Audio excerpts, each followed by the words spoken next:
My name is Pheona Wall. I'm the president, Uganda Law Society. Looking at the East African landscape, we've seen some common trends. What happens in Uganda is not very different from what happens in Tanzania, in Kenya. The first thing we have seen in the COVID pandemic is that God was very kind to our governments. We did not get as many casualties, especially in Uganda at the beginning with the first wave of COVID. There was a lot of course, it caught everybody by surprise, and more so the most ill-equipped arms of government, especially the arms like the judiciary. I think all across the region, the judiciary is one of the most understaffed, underpaid, under-facilitated arms of government. The judiciary was caught and ready, and the whole time of the lockdown, I think a lot of people suffered. The first lockdown that we had in Uganda, we had new regulations coming out that ensured at least that rulings came out during the season.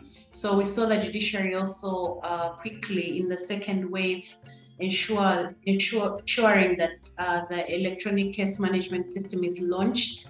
Although we've launched it without piloting it in an area, in an environment that is not quite ready for technology, with our fiber infrastructural deficits, and also the issues to do with accessibility of the poor that need the judiciary services, being able to access them through technology like this. So we're having real challenges right now with coping with technology. However, across the region, I think we saw a 5-year leap in the use of technology, in increasing access to justice, in increasing access to facilities. Right now, you apply for COVID tests online, you apply for almost everything online, and online services have become the norm for governments across the region, which was something we could not have anticipated in the next 10 years. So that's a positive, I'd say, where technology is concerned. But when it comes to social justice, there's been a real problem across the region, but I'll use specific reference to Uganda. Right now, since the lockdown, when it comes to education, students or young people have lost about 600 days, which is about 2 years. So we have seen increased pregnancies in Uganda. 1 in every 4 girls right now under 18 is pregnant. And what that shows is the amount of exposure to abuse, sexual violence from the people that are supposed to be protecting them, that are home. So we've established that really the home is not a very safe place in Uganda anymore. We have seen a loss of jobs across the region, a loss of business. The borders were closed for some of these. We saw a lot of border aggressiveness between the East African countries. I would like to say that we saw a failure on the part of the East African community to work together to fight COVID. At the beginning, we had different policies. Tanzania had its own policy, Kenya and Uganda had their own policies. And because of that, we had some countries doing well and some other countries doing very badly when it came to COVID controls. We had our prisons overflowing. Before the lockdown, we had about 40% of our prisoners being remandees. Right now, we have about 56% of our prisoners being remandees. And of these, we have huge numbers of prisoners who've just been swept from the streets. We also saw a lot of violence. During this time, we had elections, and Tanzania went through the election, and unfortunately, we lost the president. That was a big issue, and but there was a smooth transition to the vice president. It was quick. I think that was a success. We had an election in Uganda. We've also seen across the region the right to health being really threatened during this COVID pandemic. Medical insurance companies were persistently refusing to insure against COVID. We also had private hospitals and clinics taking advantage of of this. You've seen COVID-19 taking precedence to maternal health rights. In Uganda, we had maternity wards being turned into ICU units for COVID. And what does that mean now for the pregnant women? I think East Africa took a 5-year leap in technology and embracing the Internet of Things in the dispensation of justice. The second achievement for me, which I think is one of the greatest achievements in the region, has been the passing of the Judiciary Administration Act. The third win that I would say has been the oil and gas exploitation, even during this time, the ECOP pipeline. For me, I believe that this is going to transform the economy in East Africa.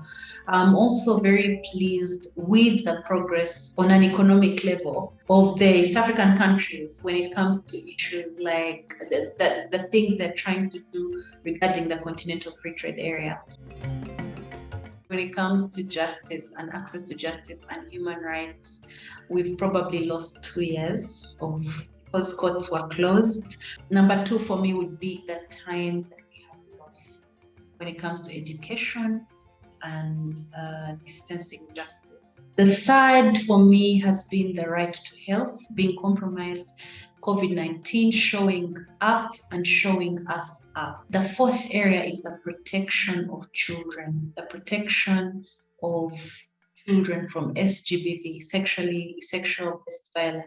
The last point for me is the shrinking civil space, where people are being deregistered, they're being threatened, accounts across the region for civil society organizations have been frozen, sometimes with no justification, sometimes with accusations of a different nature. We've seen freezing of funding for legal aid. During the pandemic, we saw 3 things taking the back seat. That was education, health, and justice.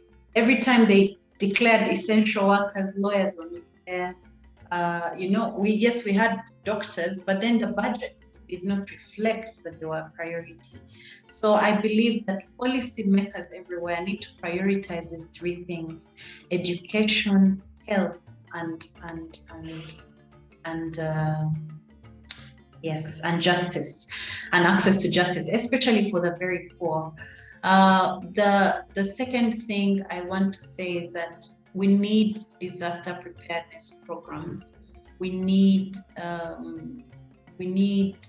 to plan for our countries. We need not to look to this pandemic showed us that we were looking everywhere for help, and we had relied all our planning for very essential services like health were actually in our budgets was relying on donor funding and other things. Now, when the world was hit and our donors were hit, we had no one to turn to. So these countries, these East African countries, policymakers, our people, the leaders of our people, we need to realize that this pandemic is a symptom of what's to come, and we need to prepare for it, and we need to plan for it using the resources that we have and prioritize them. The other thing that we need to do is to think as East Africans. Kwame Nkrumah talked about a united Africa without all these artificial borders, and it has never been more true for Uganda, Rwanda, Tanzania, Kenya. We're all brothers and sisters. We need to think together. We need to plan together. When a pandemic hits, if we don't plan together, somebody who's sick from Uganda will infect a Tanzanian. There have been intermarriages and things like that, and we need to strengthen the East African community and stop letting the political issues affect our socioeconomic relationships.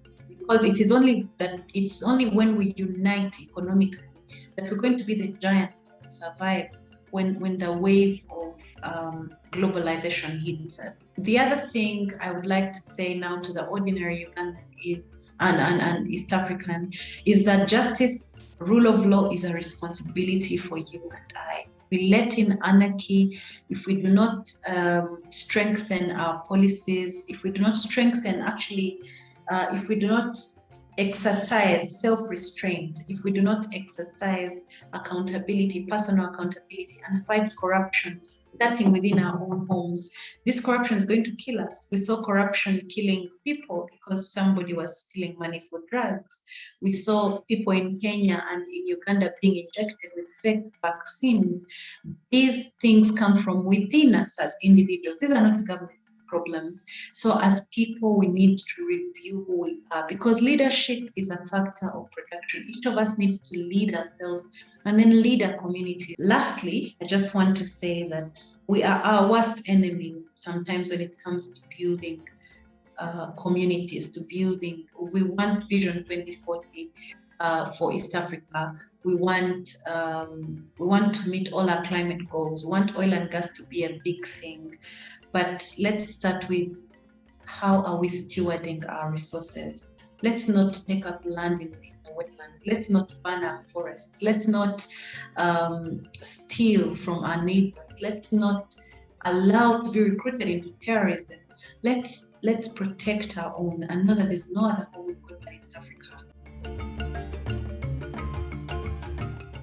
My hope for the rule of law is that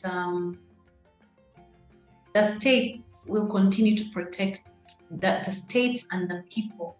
We need the parliaments, the legislative assemblies, starting with the East African Legislative Assembly, to protect our constitution, protect our people, protect the sovereignty of our people.